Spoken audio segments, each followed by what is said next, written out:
Welcome to Bedside Cardiac Ultrasound. In this lecture, I'd like to give you an overview of the cardiac windows. Hopefully, after you've learned the windows, we can talk about more advanced cardiac ultrasound. So why do we want to use ultrasound for the heart? As with other clinician-performed ultrasound exams, this is done at the bedside. Therefore, you can quickly eliminate life-threatening diagnoses as well as guide your resuscitation through differentiation of the shock state, as well as helping you with goal-directed therapy. Clinical ultrasound is quite different, though, than a cardiac echo. Clinician ultrasound is performed by the treating physician. It's also done at the bedside and is repeatable. It can be used to guide therapy, as we've already talked about, which means that as you're doing the ultrasound, the physiology of the patient is changing. Therefore, you can change how your therapy is done based on how the patient responds to your therapy. Ultrasound done by the clinician, though, is limited in scope. As opposed to what is done by the cardiologist, they are a specialist and they are doing complete exams, meaning that they are looking at the entire heart. They are giving you much more information than you are going to do at the bedside. Plus, we are only looking for what we need to treat our patient, whereas they're giving you a complete report. Ultrasound is often limited. It can be limited by the enemies of ultrasound, which are distance, bone, and air. But not every patient has every single window. Hence, we have multiple windows to look at the heart, and hopefully we'll have one of those that we can get the information we need. You're also dependent on your skills. Remember, there's 3 components to clinician-performed ultrasound. That includes image acquisition, that's getting the image of the heart, image interpretation, determining if it's normal or abnormal, and then integrating that knowledge into your clinical practice. This is one of the most difficult things to do. Today, we're really talking about image acquisition. We will save image interpretation and clinical integration for future lectures. So when would you want to do a bedside ultrasound of the heart? Well, I do it frequently on a lot of different patients, but your uses of ultrasound will depend on your practice. Here are some of the reasons I use ultrasound in the emergency department. A phased array or cardiac probe is the best probe for looking at the heart. You can use the curvilinear or abdominal probe, but the image will not be as good. So if you have a phased array or cardiac probe, which we do, use that probe to look at the heart. Cardiac orientation is different than abdominal orientation. So what's the deal here? The mantra for abdominal ultrasound is that the probe is oriented towards the patient's head or towards the patient's right. Here we see, if we hold our probe up against the screen of the ultrasound, we can see the dot and the probe is oriented the same way. When we put the probe on the patient's body, the orientation gives us the same orientation as in a CT scan, with the screen right being the patient's right. In cardiac imaging, the orientation is opposite. So the dot goes towards the left or towards the patient's head. It's easy to remember if you hold a transducer up against the ultrasound machine and you orient it the same way it is on the screen. Then you place it on the patient's body in the same orientation. Everything will be reversed from abdominal, but you don't have to remember this. The dot in a cardiac ultrasound goes towards the patient's left or towards the head. However, when we talk about each view, it will be easier to remember where the dot goes with the view and not paying attention towards the head or necessarily towards the patient's left. Now, the 3 cardiac windows that we're going to study in this lecture.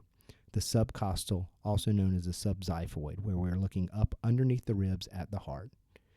The parasternal, where we're up high on the chest and we're looking at the long and short views of the heart. And the apical view, which is over at the PMI, or the point of maximal impulse, and we can get multiple windows or multiple views of the heart there. Why do we have 3 cardiac windows? As I said before, most patients only have 1 or 2 windows. So if you know all 3, you should be able to get an image of the heart in every patient. The first view is the subcostal view.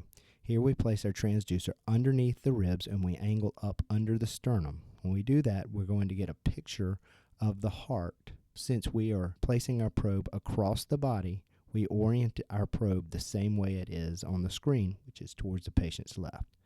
When we do that, we see the liver, and beyond the liver, we see the right side of the heart and then the left side of the heart. We can figure out the chambers based on where the liver is. The right side of the heart is always next to the liver. The IVC comes through the liver into the right atrium. Therefore, if we can figure out the liver and the IVC, we can figure out the right atrium, the right ventricle, and then the other two chambers, the left atrium and the left ventricle. Notice that the image of the heart is not very good. We have a large distance from the transducer down to the heart because we must come through the liver. And because of this, since distance is our enemy, our resolution is poor. However, we can see the heart in its entirety. Once we identify the liver, we identify the right side of the heart, the right atrium, the right ventricle, the left ventricle, and the left atrium. Once we've identified the right atrium and the IVC coming into the right atrium, it's very easy to make a long axis view of the IVC. This is a view that we use to determine the fluid status of patients, so it is a very important view. For this view, you should have our patients flat or supine, and we angle our transducer in a long axis towards the back or towards the spine. Here we're starting off at that SubCoastal View. We rotate our probe to long axis, and we slide over towards the right. And when we do that, we see the IVC posterior to the liver. Make sure you see the hepatic veins. The hepatic veins help you identify that you are looking at the IVC and not the aorta. The next window is the parasternal window. We generally start off in the parasternal long and then convert to the parasternal short. In the parasternal long window, we place our probe or transducer in about the second or third intercostal space, just adjacent to the sternum on the left side of the chest. The heart is very superficial here, so we generally get a very high resolution view of the chambers of the heart. Since the right ventricle is rotated more posteriorly, we generally only see the left ventricle and the left atrium in the parasternal long view. So we've placed our transducer up high in the chest. We want to make a long axis view of the heart, so we rotate our probe left or right, but generally more towards the right shoulder so that we get a long axis view of the heart.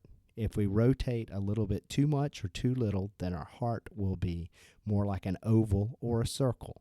We want a nice long view where the tip of the left ventricle is not moving in towards the atrium.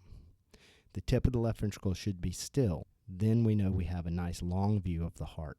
Here we see the right side of the heart, which we can't tell much about it in this view, the left ventricle, the left atrium, the mitral valve, and the aortic valve. We also see the ascending aorta, and if we look into the bottom part of the screen, we see the spine and the descending aorta. Remember, in this view, the heart is superficial. Therefore, we see the structures very clearly because we don't have as much distance. Less distance means higher resolution, so we can see a lot of the valve structures, the leaflets of the valves, a lot of detail that we can't see in the subcostal view. This is a very good view for looking at the ventricular walls and the valves of the left side of the heart. If we take our transducer and we rotate it 90 degrees, we will have a short axis view of the heart. This is called the parasternal short axis view. This is a nice view because it's a CT scan slice of the heart. Because it is a CT scan slice, you see the entire plane of the heart. So you see both ventricles in cross section, and you can determine the walls of the left ventricle based on where the papillary muscles are and the right ventricle.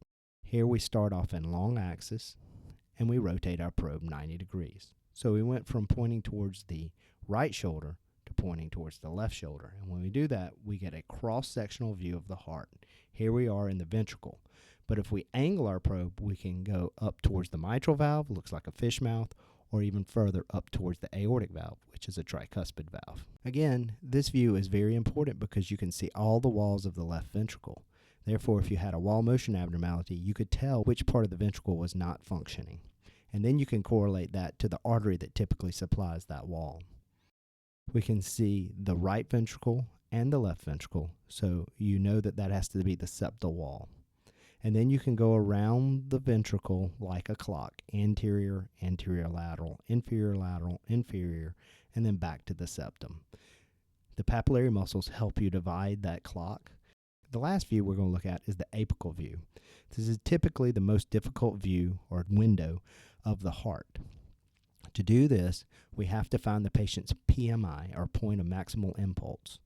When we figure out where that is, we put our transducer directly on that point. What we're trying to do is stick the transducer right on the tip of the left ventricle. And when we do that, we get a long axis view through the left ventricle down into the left atrium. When a patient is laying supine, the heart is actually pulled away from the chest. So if we rotate our patient to the left side, it brings the heart closer to the chest wall and makes this window possible. Here in this view, we are not directly on the PMI because our transducer is not directly on the tip of the left ventricle. However, we still get a very good 4-chamber view of the heart. We can see the left ventricle, the left atrium, the right ventricle, and the right atrium. We can see the mitral valve and the tricuspid valve. And notice that since the heart is superficial, we have a high-resolution view of the ventricles and the valves.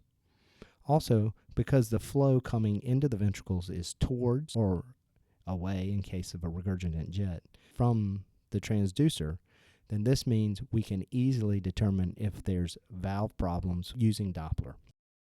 This is one of the hardest views to interpret if you don't have correct cardiac orientation. There are not many structures around the heart. There's no liver or anything where you can start figuring out orientation in your head. So for this view, the probe is oriented the same way it is on the screen. The dot on the screen is going towards the left, so the dot on the patient is towards the patient's left. When we do that, that means the left ventricle is on the left side of the screen, the right ventricle is on the right side of the screen. If your orientation is backwards, then your right and left will be switched on the ultrasound screen, and it may be difficult to differentiate the left ventricle from the right ventricle. Let's see if we have this together. This is a series of ultrasound images. Let's just go over which ventricle is which and what view we're looking at. Here we see the liver, so we know this is a subcostal view. That means that this chamber is the right ventricle and this chamber is the left ventricle. Here we can see the inferior vena cava.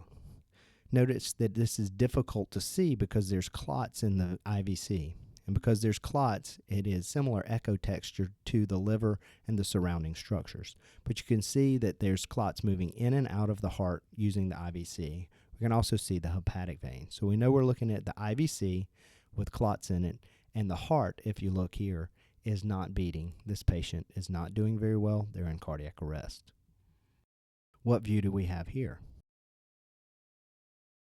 You're correct if you notice that the tip of the left ventricle is right at the point of the transducer, so this is an apical view. Therefore, this must be the right ventricle and this must be the left ventricle. Here again, we see the liver. Therefore, this must be the IVC coming into the right atrium. So this up here must be the right ventricle. Notice that you can only see really 2 chambers here, so this must be a parasternal long axis view. We're looking at the left ventricle and the left atrium, mitral valve, and aortic valve. We cannot see much of the right side of the heart in a parasternal long axis view. Again, another apical view, so this must be the left side of the heart. So this is the left atrium, this is the right atrium. If your orientation was backwards, it could be difficult to tell the left from the right. You cannot use chamber size to determine a left ventricle from right ventricle, because there could be pulmonary hypertension or an acute PE which has dilated the right side of the heart. You can look for the aortic valve, but this is a more advanced technique. The better way is to make sure your orientation is correct when you're using the apical window. This is a parasternal short. Again, we can look to find the right ventricle, the left ventricle, and then we can go around the circle to determine the wall names. So here's the septal wall, anterior, lateral, inferior. This was a brief introduction into the windows you can use to look at the heart. As with all ultrasound, practice makes perfect, so you will need to schedule time to come practice these windows so that you will become proficient in the hands-on portion of cardiac ultrasound. Thank you very much.